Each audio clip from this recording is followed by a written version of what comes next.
I'm Sienna. I'm the kid. I'm Sarah. I'm the mom. This is Queer Kid Straight Mom. Let's talk.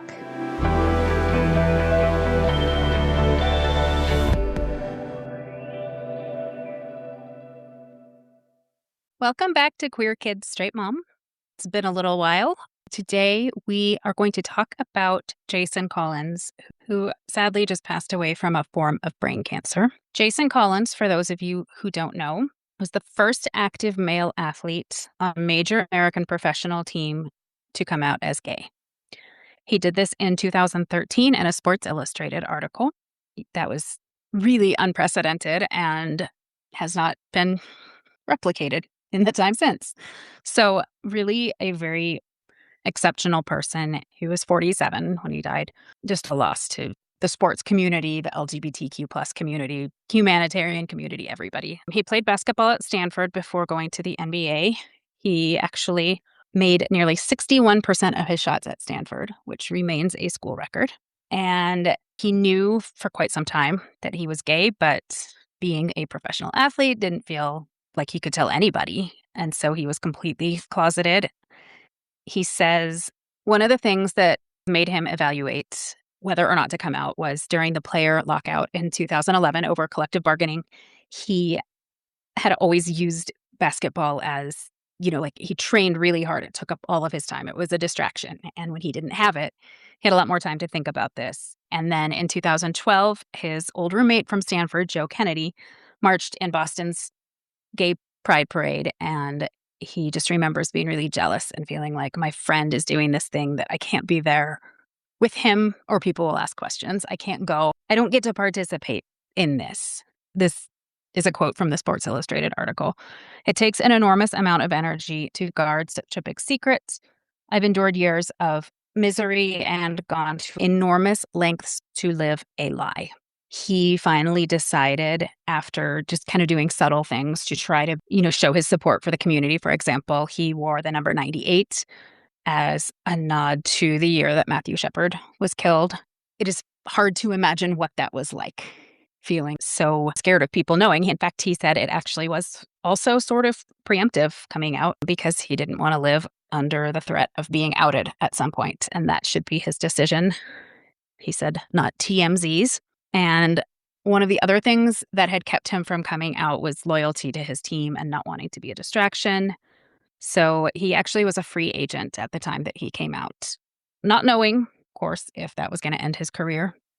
He did, after that, sign with the Brooklyn Nets, becoming the first openly gay man to play in a professional, one of the big hockey, baseball, basketball, football, kind of the big four professional sports. To this day, still have not had another openly gay player while playing. A few weeks ago, he actually received the Bill Walton Global Champion Award. His brother had to accept it for him because he was too ill at that point. But he really has been recognized both in the sports community and the LGBTQ community as kind of a groundbreaker.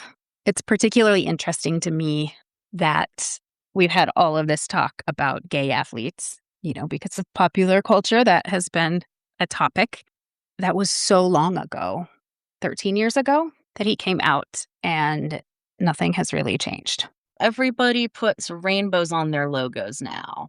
That's true. I guess there's that.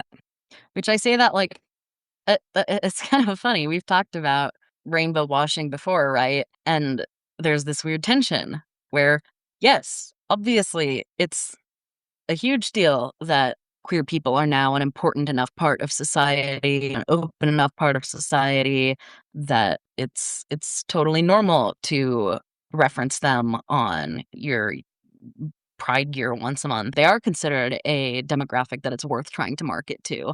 And yet simultaneously, to your point, I think most pro athletes would tell you that not much has changed in terms of the culture within the leagues.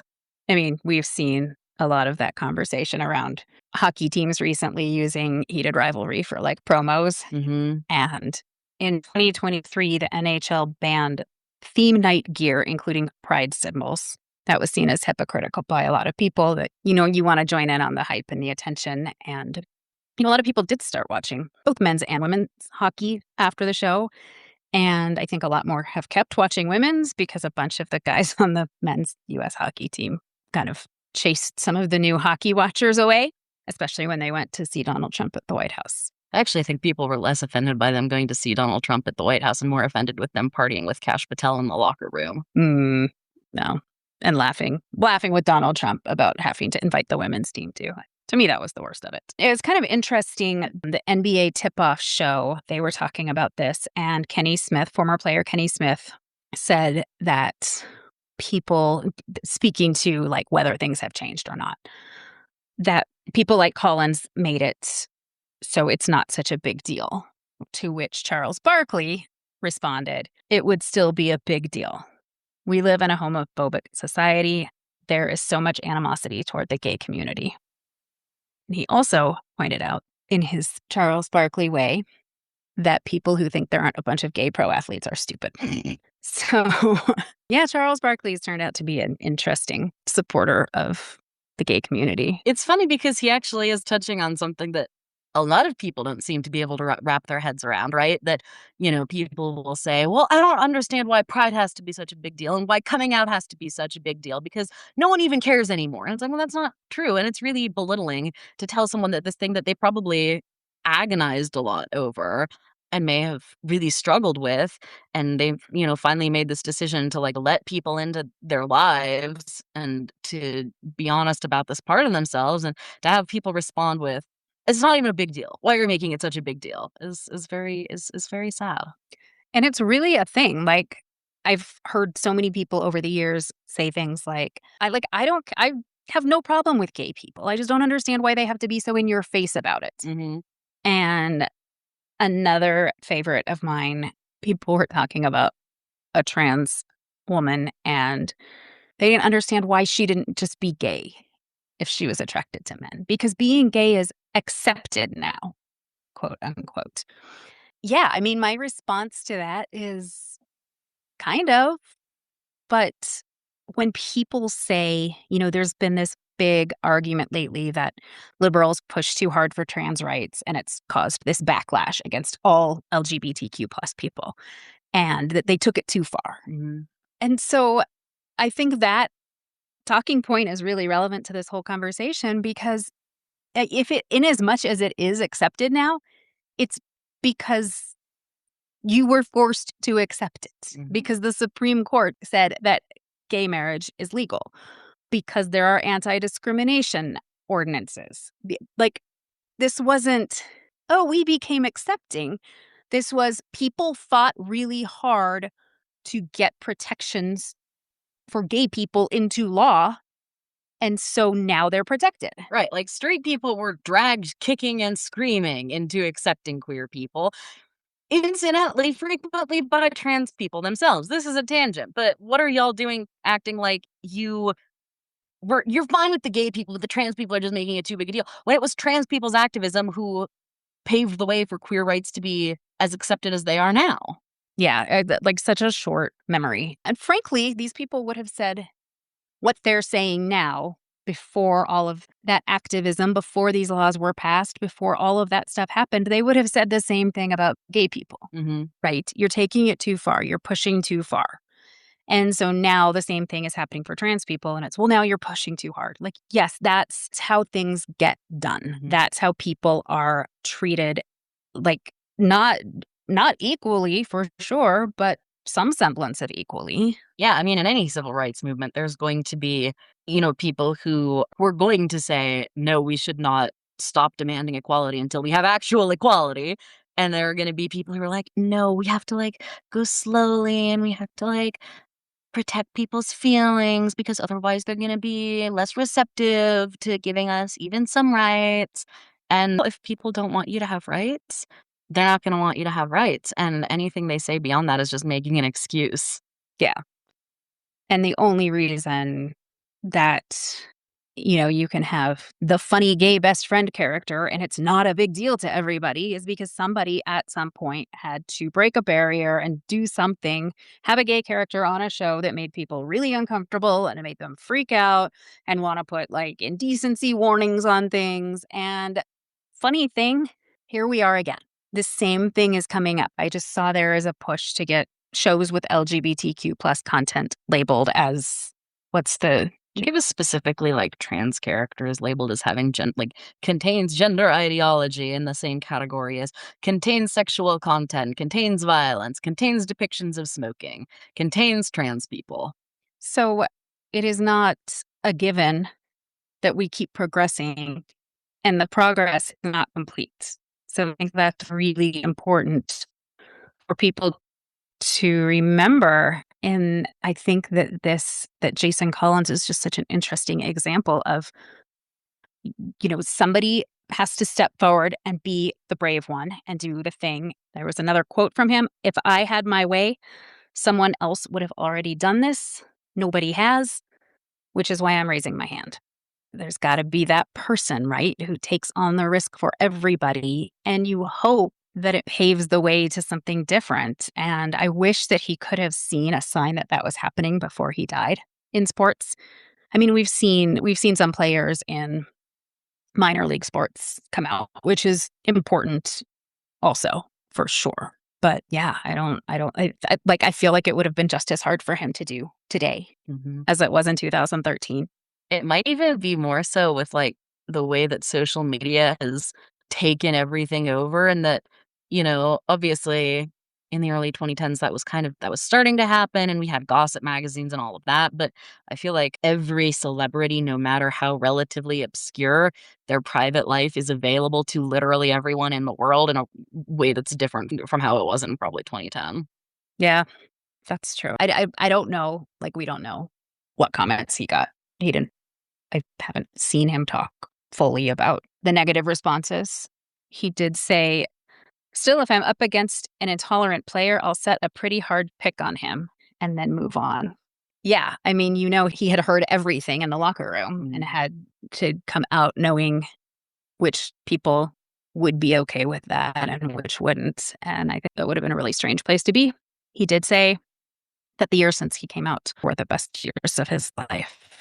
So that makes me happy. But yeah, I do wish he had seen more progress. And that, all of that, the lack of progress and the kind of the pushback, how we've gotten more legislative pushback recently than we did for a long time. I'm going to go a little political psych here, but a 2020 analysis of long-term opinion change suggests that on moral issues, public opinion has moved overall toward more liberal views. So across the board, both liberals and conservatives have moved to more liberal moral views. The gap has grown in other issues like economics, but when it comes to moral issues, which includes gay rights and gender equality, those have become closer together. And there are windows where it looks like this gap is opening up. They're farther apart. But the reason is, if you look at the long-term research, Democrats move left on moral issues earlier than Republicans do. So they start to move left and Republicans don't move yet. And this gap opens and then Republicans catch up and the gap closes again. Not like completely closes, but they become closer together. So, maybe, hopefully, that we're in one of those windows right now where Democrats are moving in a faster pace toward acceptance of trans people, and Republicans will get there, but the gap has widened right now. But the trend is for everybody to move left on moral issues. And Republicans have to know this. Obviously, they feel threatened by it. They want to stay in power. White Christian men have been in power in this country since the beginning, and they really do not like the idea of losing that. And they have to find a way to keep this, what they see as like this spread of dangerous liberal ideas, right, from spreading, because the more rights other people have, the better chance there is that they are going to be replaced by more competent people, more capable people. And because it's always worth noting that Republicans are not only old, straight, white men, that there are a lot of people who have allied themselves with Republicans, whether that's people of color, whether that's queer people, even trans people, as we've seen with Caitlyn Jenner, who I think also feel incredibly threatened by a more open, more welcoming society because they have spent years and years and years like contorting themselves, trying to make themselves palatable to the bigots that they've surrounded themselves with because they've decided it's the only way for them to live a acceptable life. And now they're seeing that that wasn't necessary, that they could have had community, they could have had family, they could have had happiness, they could have had freedom without sacrificing all those parts of themselves. That's my theory anyway. Mm.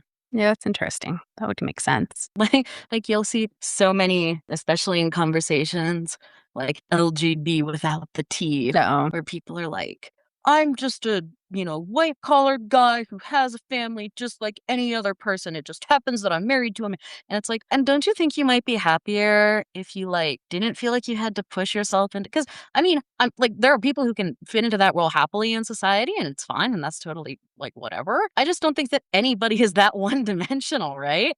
And I think that if you come from a background or an identity that isn't going to be more scrutinized, that you're going to be forced to cut off more parts of yourself to maintain appearances of fitting into that box because everyone's going to be constantly like looking for any transgression. Mm-hmm. Yeah. I mean, status quo, right?